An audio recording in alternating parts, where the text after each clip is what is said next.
I am thrilled to welcome Neil Seligman to the podcast this week. Neil is an international speaker and expert in mindfulness, resilience, conscious leadership, and corporate well-being. He's the founder of The Conscious Professional and author of several books, including Conscious Leadership and 100 Mindfulness Meditations. I've asked Neil to come onto the podcast today to talk about his journey and his own experience with mindfulness, and to discuss a little bit about unconscious versus conscious living. Hi, Neil. Welcome. Hi, David. Really nice to be here. Thanks for having me. My pleasure. So, of course, there's a bit of an introduction there to you, but I'd love if you could start us off by telling us a little bit about yourself and your journey into, how you ended up becoming a mindfulness expert. Yeah, it's a slightly long story, so I'll try and abridge it a little bit. But if you want more detail, just ask. So I guess I started as a teenager with an interest in meditation.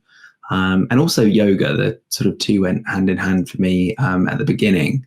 And I'm not quite sure why I was interested, because nobody in my family had an interest in that side of life, really.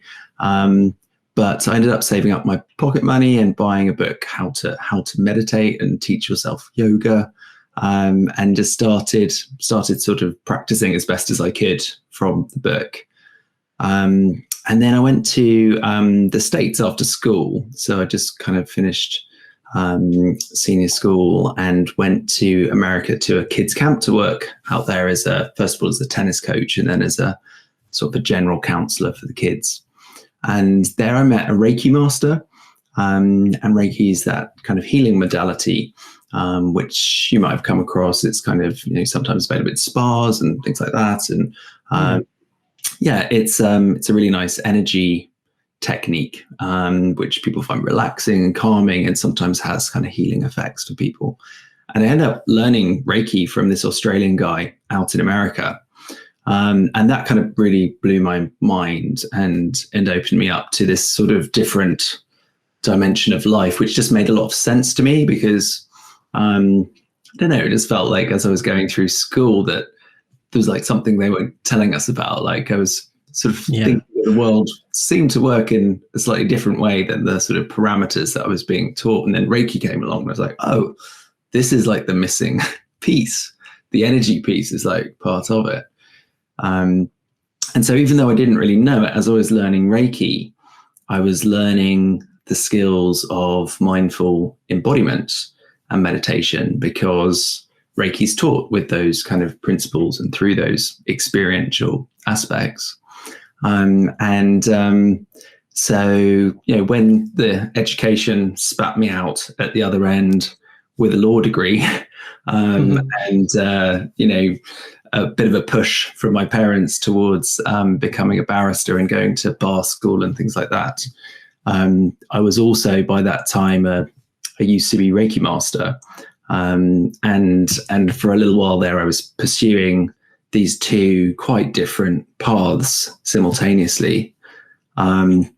So I was a barrister in London, with a little business on the side called the Holistic Life Practice, where I was seeing people, in the evenings and weekends and doing healings, and that just started opening up, and people would come to me for meditation tuition, and then for kind of coaching, and it just sort of unfolded quite naturally. But it was a bit of a kind of hard thing for me to stand in the middle of those two different lines. It was almost different aspects of me that were going into those two professions. And then, at a certain point in my legal career, I was about 8 years into practice when I had quite a profound spiritual insight in the car park, when a friend of mine, who I hadn't seen for a while, we'd gone to bar school together, he came up to me and said, "Hey, Neil, haven't seen you for ages. I hear you're one of the rising stars of the civil bar." And no one had ever said that to me before. But what I heard in my head when he said that was, your star is rising in the wrong field. You have to leave. So that insight felt so true in my body and being that I did. So I wrapped up my law career, and it took about 5 months, and then I left, not really knowing what was going to be next for me. And I was quite lucky that I'd met a few months before then a meditation teacher who I still am a student of hers, and so that's been about 14 years or something like that. I'd met her, and she helped me use my, I suppose, thirst for spiritual inquiry to also almost let everything go and then rebuild from this internal place of listening to that which was seeking to emerge through me in my life.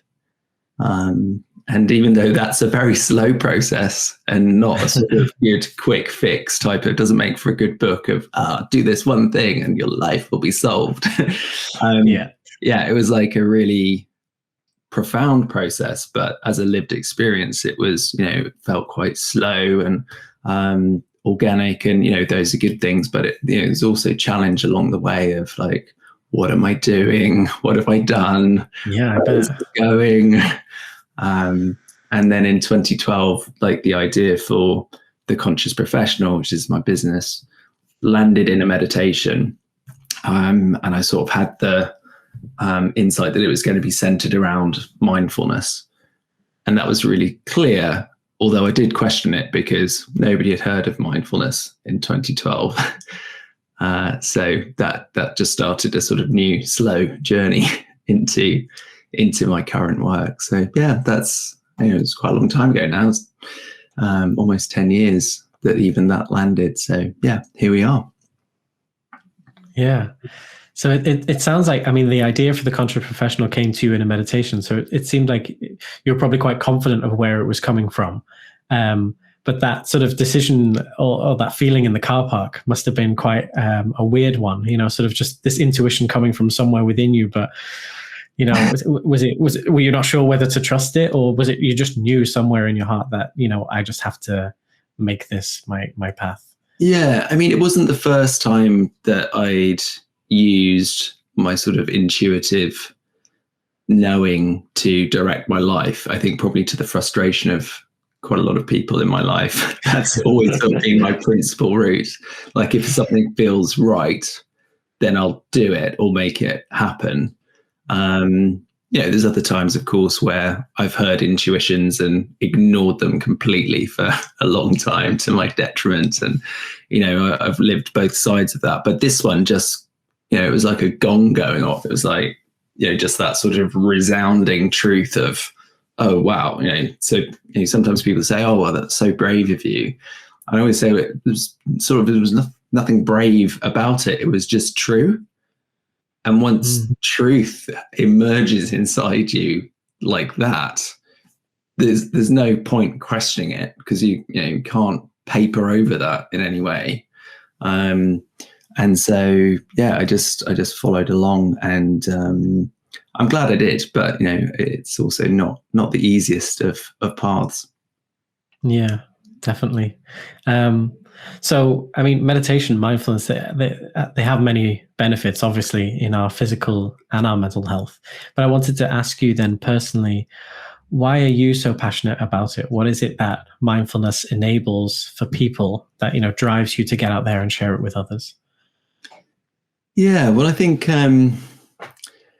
one of the things that I noticed in my professional career was that there was a proliferation of people who were brilliant at navigating their external reality and doing their job really, really well. But I didn't see many role models where that external excellence was matched by my sense. And obviously, you don't know another's inner world, but my sense of their inner kind of excellence. Mm-hmm. And it occurred to me that this was a quite important gap in human functioning. And that if you've got a lot of people expressing a lot of sort of cleverness and excellence in the world, but without being fully connected to themselves and living from a state of harmony, that sort of as within, so without type of idea, then I think that leads to a lot of dead ends for people. I do a lot of coaching with people these days, and often with quite senior executives and leaders. And, one of the reflections that people often have is that the success that they've had doesn't give them everything that they thought or hoped it might. Unless done consciously and as a sort of ingredient of a life, as a sort of methodology for opening more into awareness of self-knowledge. And,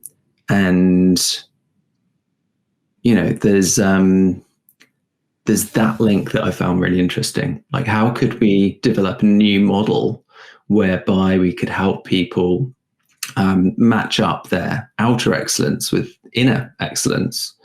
And I certainly wasn't socialized or educated with any of the skills to get myself there. It just so happened that I, come across meditation and yoga and Reiki, and I'd done all sorts of weird and wonderful things, along the way as well, courses and workshops, and got all sorts of bananas sounding qualifications as a result. But part of what I had learned was that this kind of inner reality is mappable, on a personal level. There are ways of looking around the inner world of thoughts, emotions, and sensations, which do enable us to make more sense of our experience and feel more centered, stable, calm, and grounded in the world. And one of the outcomes of that is to feel like we can relate to our lived experience with more of the things that we want, which tend to be purpose and joy and happiness and alignment, and having relationships with people that also resonate on those levels. That this kind of internal navel gazing, as people sometimes call it, it's very purposeful and useful. And certainly in the framework that my teacher uses, the degree to which we're able to do this for ourselves is really a gift to each other and the people around us, because we end up being more capable of being generative in the present moment rather than being a victim of the present moment and therefore needing the attention of others. And of course, that doesn't mean we don't draw on the network and take our place in community in the normal way, but it's this sort of self-care, which actually is, even though I thought, to start with, was quite a selfish thing to do, it's actually a real gift to others. So, I sort of learned that through my journey. And then my job is kind of inviting people into whatever aspect of that feels relevant or useful or fun for them. Yeah, it's a really beautiful way of looking at it, that it's not just, in something in service of yourself, but it is something that's in service of others, isn't it? And it's what creates harmonious communities, work environments, and everything. Yeah, I like that. It's sort of, you're seeing that there's this missing link, right? That people need to sort of make a bit of a mindset shift, that, it's not all about what you get out there, about the position you end up in work and how big your car is outside and what color it is and all that kind of stuff. But it's more about what you bring to the world, isn't it? And those qualities that you can bring, that joy and well-being comes from within, doesn't it? Not from having those things. Yeah. I think I saw I'm not sure where I saw it, somewhere on your website, you talk about these 3 gifts of mindfulness. I wonder if you could tell us about those. I probably won't say the same ones because I'm always changing my mind about them, but I can certainly talk about 3. Yeah, go on. Yeah. So I think probably the first one is this idea of internal mapping of our inner experience. I think that's so useful, just to have a bit more knowledge what to do when we bump into our negative thought patterns, when we bump into emotions that feel clunky or difficult, when we bump into painful sensations or unpleasant sensations in the body, to have some of the skills of mindfulness behind us, it really makes a huge difference in the lived experience of those moments. And we have to remember, even though our kind of lived experience appears to be a sort of physical one, everything is actually happening in this world of your primary environment of consciousness, which is showing up for us in these thoughts, emotions, and sensations. So, whether on a roller coaster or receiving a scary email from our boss, it's going to be our own, primary reality that we're in contact with and navigating through. And so I think just the basics of learning how to navigate those is so important. I guess it gives us somewhere to turn to, doesn't it, in those moments when we don't know what to do and how to navigate sort of those moments of anxiety or worry or anger or whatever it is. We see the external world and think that that's the primary cause and that's the way that we experience the problem. But I guess having that sort of awareness of thoughts and emotions gives us somewhere to turn in those moments, doesn't it?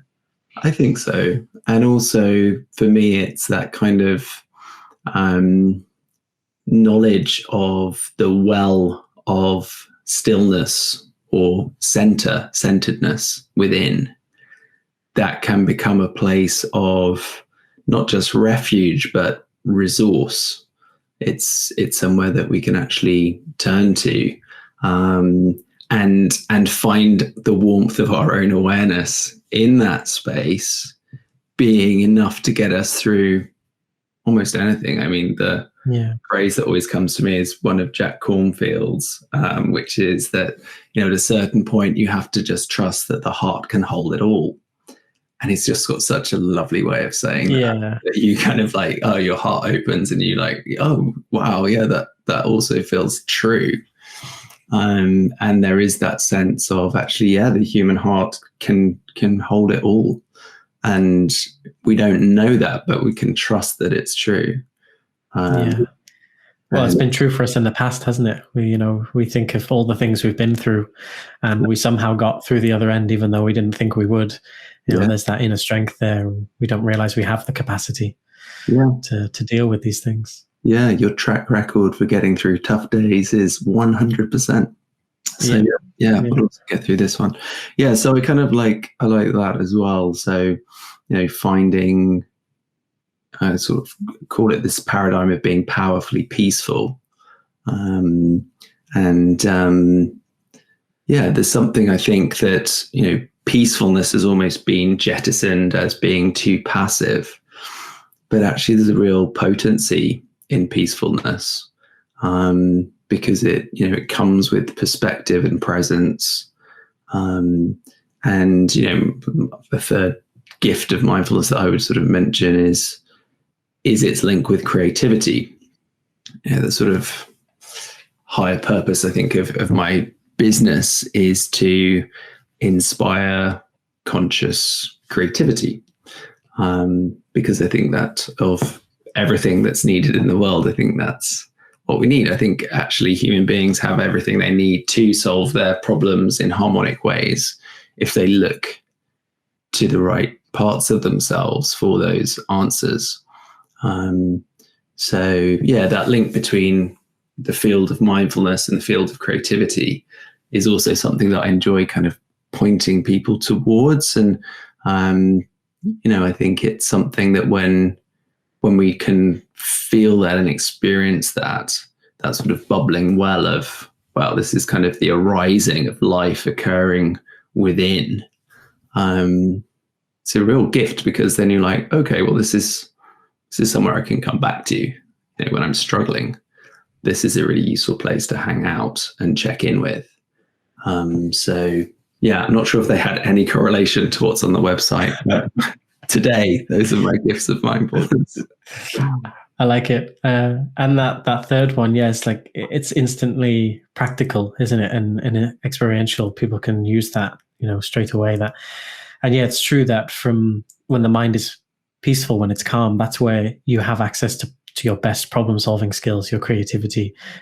When you're sort of wound up and stressed and don't even realize it, your mind's filtering the information that's coming in, isn't it? And you don't really have access to the kind of tools you need to navigate life. So yeah, that's really powerful. One of the things I like to kind of sort of pose as a challenge, I think the challenge of our time is kind of we have to see if we can overcome our intelligence and become wise at this point in our human history. And I think that kind of access to wisdom comes through looking through the body and heart towards the mind, rather than just going straight to our mind. And we tend to be quite clever if we just think about stuff, but we're not always wise, not always thinking in a harmonic, connected way. But I think these practices of embodiment that are gaining in popularity are really helping us to show up with more of our resources online. Yeah. I think that is a nice way to segue actually into the unconscious living part. So, so many of us, I think, are living our lives unconsciously, dealing with the day-to-day worries and issues. Before we're even out of bed, our minds are just all over the place, aren't they? Our awareness is already chasing after the things we need to do, the deadlines that are coming up, the things we need to organize, or going over and over what's happened in the past, our resentments, our traumas. And so I think for many, very rarely, we find that our awareness, our mind, and our body are in sync, fully present with, the activity at hand. Yet it's incredibly peaceful and powerful to be fully present, isn't it? When people are fully immersed in an activity, whether it's art, music, study, or some hobby, it's very peaceful, it's very calm. There's an inner well-being and joy that comes from being fully immersed in something. It's almost like a pandemic of the mind, this unconscious living, isn't it? And I think it's something that I've seen you're passionate about raising awareness of too, right? Yeah, although the one thing that I'd say about this is sometimes people use this idea of whether they're conscious or unconscious as a sort of another thing to feel guilty about, or to kind of to worry about. And consciousness in the sort of way that I would talk about it in this context is really all about bringing increased heartful awareness towards our intentional living. We could all be more conscious at any given moment. We could all be less conscious at any given, where it's a question of degree. And I think the place to start for most people is that we're doing the best we can right now. And the best way of thinking about it is, is there some sort of direction of travel that I would like to, I'd like to spend more of my day connected to activities that I love, in the presence of people that I enjoy, doing things that feel aligned with who I am. Maybe that's the direction of travel. But then the nitty gritty of, the rubber hitting the road, and getting into the lived experience of domestic life that most of us are involved with, really gnarly experiences of life and work, and, not to mention all of the slew of circumstances that comes our way.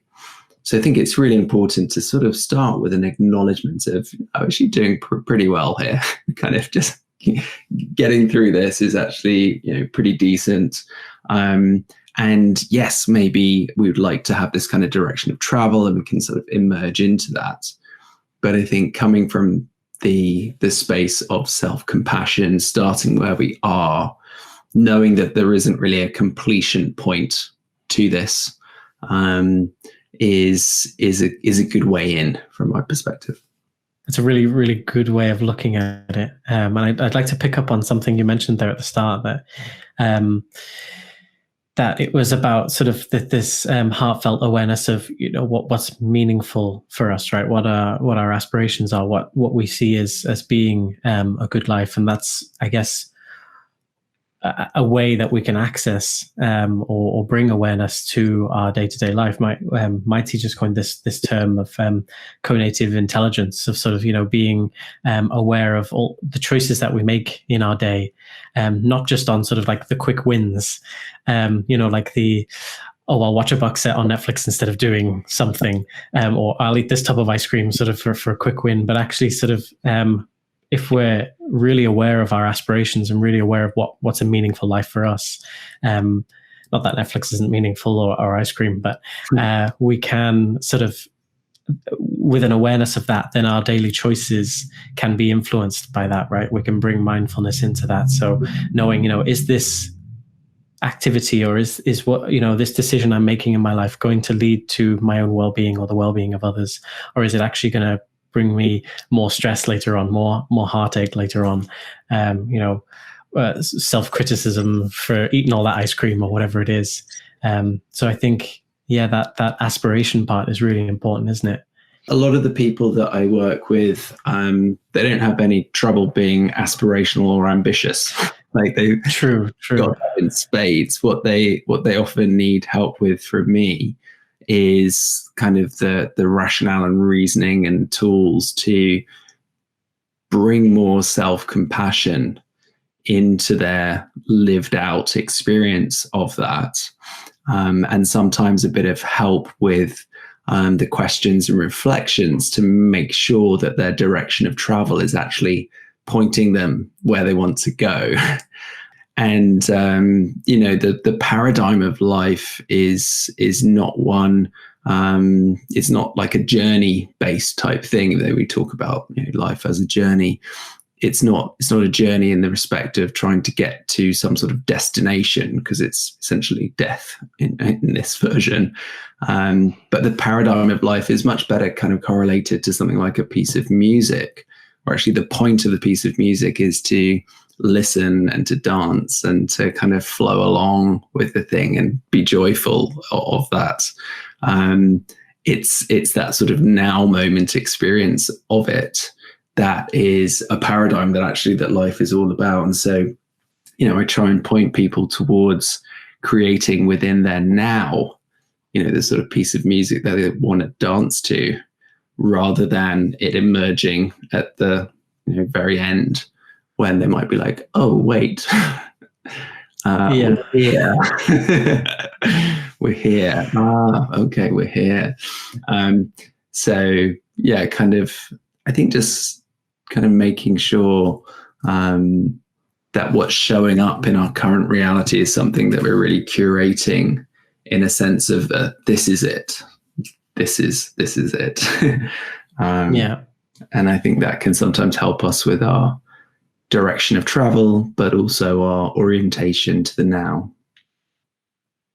Yeah, I love that analogy of it being like a piece of music. I think when I talk about aspiration, or, you know, what makes a meaningful life, that's the sort of thing that I'm gearing towards, rather than sort of, you know, I want to have 10 million at, you know, by the time I'm 50 or whatever it is, but more about, you know, what for your day-to-day experience, what is a meaningful life for you? What, you know, what would mean that when you got to the end of your life, you could say, yeah, that was a life well lived. That wasn't, you know, something that I wasted, you know, the first 20 worrying, the second, you know, 20 doing this and that. But actually, you know, yeah, I made the most of my daily experience. And like you said, that's a segue into trying to be more present-centered, isn't it? Yeah. What do you think are the benefits of sort of living with more awareness of our sort of day-to-day activities? What does that, you know, look like to you? It's just more fun. Like, in a very simple way, it's much more fun. You know, if I think back to when I was a barrister, ticked a lot of boxes, and you know, from a sort of outside looking in perspective, people would think, oh, well, that, you know, he's doing really well. That's like he's nailing life. But on my sort of internal side of it, there was this misalignment between who I was and what I was doing. It wasn't that I couldn't do it, just wasn't making my heart sing. And so it took quite a whole scale reworking of my life for it to line up in this sort of sense of feeling aligned between who I am and what I do in the world. So, just keeping an eye on that, I think. And, your body will tell you, your emotions will tell you, your thought patterns will tell you. When I was in my last months of being a barrister, when I knew I wasn't meant to be there anymore, but I was just wrapping up my practice, I had all sorts of slightly odd kind of symptoms. It felt like my hair was being pushed out of my scalp. I had a lot of tension in my body, all sorts of things. You could actually look back and be like, oh, well, this is not supreme functioning for Neil. And then gradually, as I sort of moved into my new work, and of course, there's moments of stress and issues and all sorts of things that's different, but that sort of deep sense of who I am and what I'm doing being lined up just means that I kind of do it anyway. And yeah, there's a sense of comparison being maybe not gone, but much reduced. Like when you're really aligned in your work or your activities or your lifestyle, it's like, well, nobody can really sell you a better version of that. And so that's a really, I think, powerful place to move towards. This concept then of your business, the conscious professional, this idea of conscious leadership, conscious work environments. Could you unpack that a little bit for us? Why did you decide that was an area you wanted to focus on specifically? I know it sort of came up in a meditation, but what do you think it was that sort of pushed you in that direction? Yeah, I don't know if I know the answer to that. I guess there was the professional side of me, and there was the esoteric sort of side of me, if I could put it generally in those sort of boxes. And I think as a result of walking both of those paths simultaneously for a while, I had sort of unwittingly become an access point between those worlds. And so I was able to stand in a room full of lawyers or accountants or scary bankers or whatever sort of scary type of people and be like, this is something you should really think about, and this is what it could potentially help you with, and why don't we have a go at it right now? And they wouldn't think you were a hippie just coming in because you had that background. Exactly, because I kind of looked like them and sounded like them, and so yeah, it was almost like, well, that was the serendipity of that moment, that those slightly, the sort of fracturing of me, when I was able to heal myself and bring those worlds together and take ownership of all of it, it kind of catalyzed this potential to welcome people, kind of hand out in either direction, and welcome people towards practices that they might otherwise have, never engaged with. So, I think probably a significant number, certainly in the hundreds, possibly thousands of people have led their first meditation at work, or ever. And that's a real honor, I think, to shepherd people in that way, and to offer that type of experience.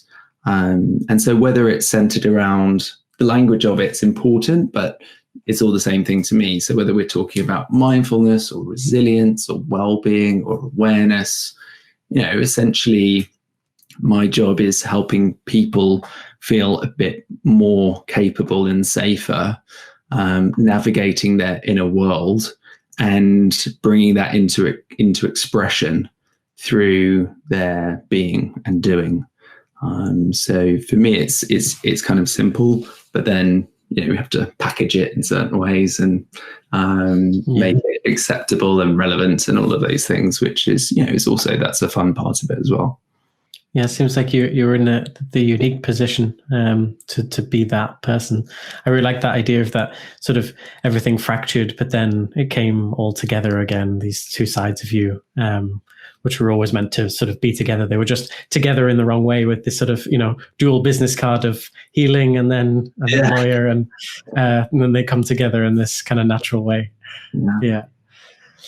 Now I wanted to ask you the big question I'm asking everyone on the podcast, and that is, if you had sort of a few minutes to talk to every single person in the world, so you had the attention of everyone in the world, and you could tell them just one thing, sort of your top tip that you've learned that you think would change their life, what would it be? So I'll have to borrow from Rumi here. But it's my favorite quote, which is to live life as if everything is rigged in your favor. And I think it's a really powerful short set of words, because as a spiritual practice, it's pretty heavy duty. It's quite a simple sentence. But if you actually think about, orienting towards all of the circumstances that show up, which we, as human beings, we quite like to put things in the yes box or the no thank you box, and then get into all sorts of different habits and patterns around resisting stuff and trying to latch onto this stuff and shove that under the carpet or whatever. But if we can remember to live life as if everything is being delivered for us, then I think it can really change things. And it's work kind of trying that on and practicing with it. But yeah, that's what I've got for a mini tidbit. I like it. Thank you so much. It's been a pleasure to talk with you, and such an interesting conversation, I think. Before we go into the meditation that you're very kindly going to offer us, lastly, where could people find more about you, your website and your book? Thank you. Yeah. So the corporate side of the business is theconsciousprofessional.com. And then my personal website is just my name, neilseligman.com, where you can find information about the books and events and retreats, and my Facebook group as well. It's the Conscious Professional Mindful Community on Facebook. So I lead a guided meditation each week in there for members. So yeah, people will be very welcome to come join us in there if they so wish. Great. Thank you so much. Thanks, David.